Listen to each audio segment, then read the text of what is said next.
नमस्कार। चलिए आज भारत के उन पुराने शानदार किलों की दुनिया में चलते हैं जो सिर्फ पत्थर और चूने से बनी इमारतें नहीं हैं।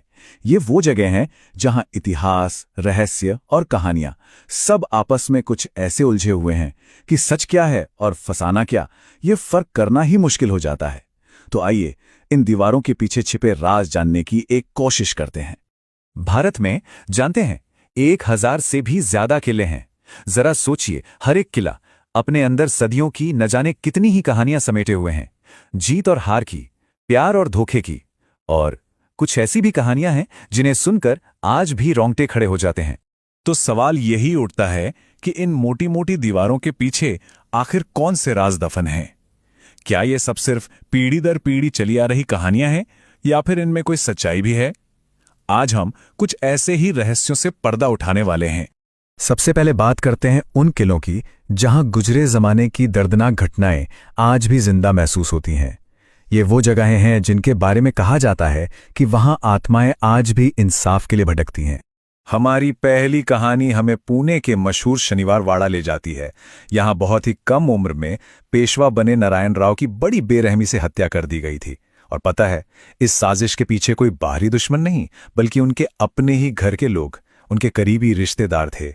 कहते हैं आज भी पूनम की रातों में किले की दीवारों से नारायण राव की वो आखिरी चीखें गूंजती हैं, एक दर्द भरी पुकार, काका माला बचावा, जिसका मतलब है चाचा मुझे बचाओ।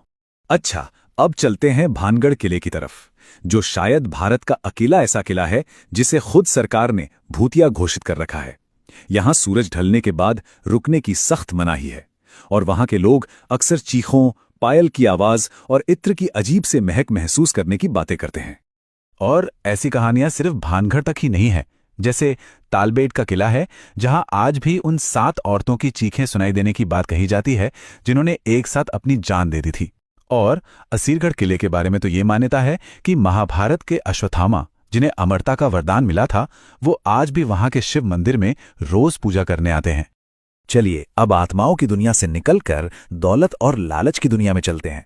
भारत के कई किलों के बारे में यह कहा जाता है कि उनकी दीवारों और तहखानों में अरबों का खजाना छिपा हुआ है, जो बस खोजे जाने का इंतजार कर रहा है।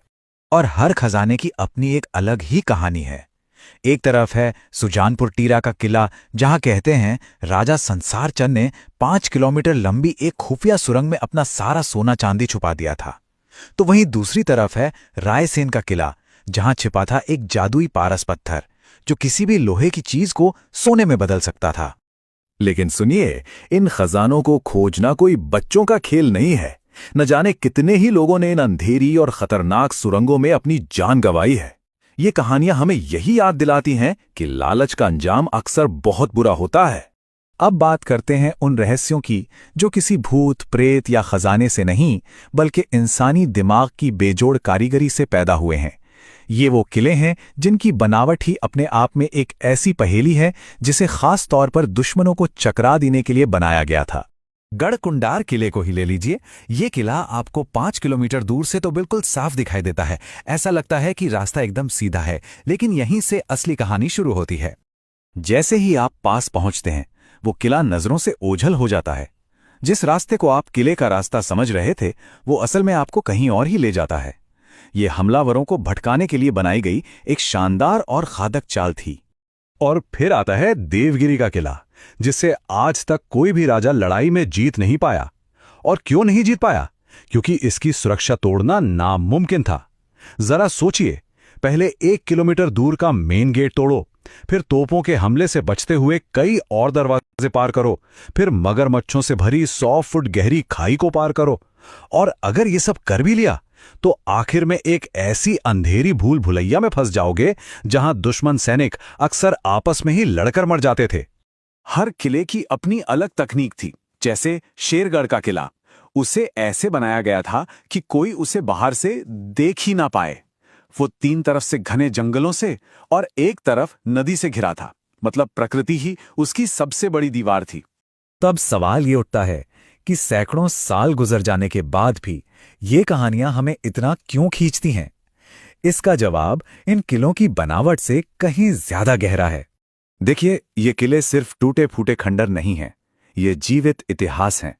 ये वो जगहें हैं जहां हम बीते हुए कल के बारे में सिर्फ पढ़ते नहीं, बल्कि उसे महसूस करते हैं। इन पत्थरों में आज भी उन लोगों के जज्बात और उनकी कहानियां सांस लेती हैं। चाहे चित्तौड़गढ़ में रानी पद्मिनी के जौहर की दिल दहला देने वाली कहानी हो, या शनिवारवाड़ा में नारायण राव की वो दर्दनाक चीखें, ये किले हमें उन इंसानी त्रासदियों, बड़ी बड़ी चाहतों और बलिदानों की याद दिलाते हैं जो इनकी दीवारों ने अपनी आंखों से देखी हैं। तो आखिर में सवाल बस इतना सा है, क्या ये किले सिर्फ पत्थर और इतिहास के ढेर हैं, या फिर ये उन कहानियों की जीती जागती यादें हैं जो वक्त के साथ भी मिटने से इनकार करती हैं? शायद अगली बार जब कोई किसी किले को देखेगा तो उसे सिर्फ पत्थर नहीं, बल्कि उनके पीछे की आत्मा भी महसूस होगी।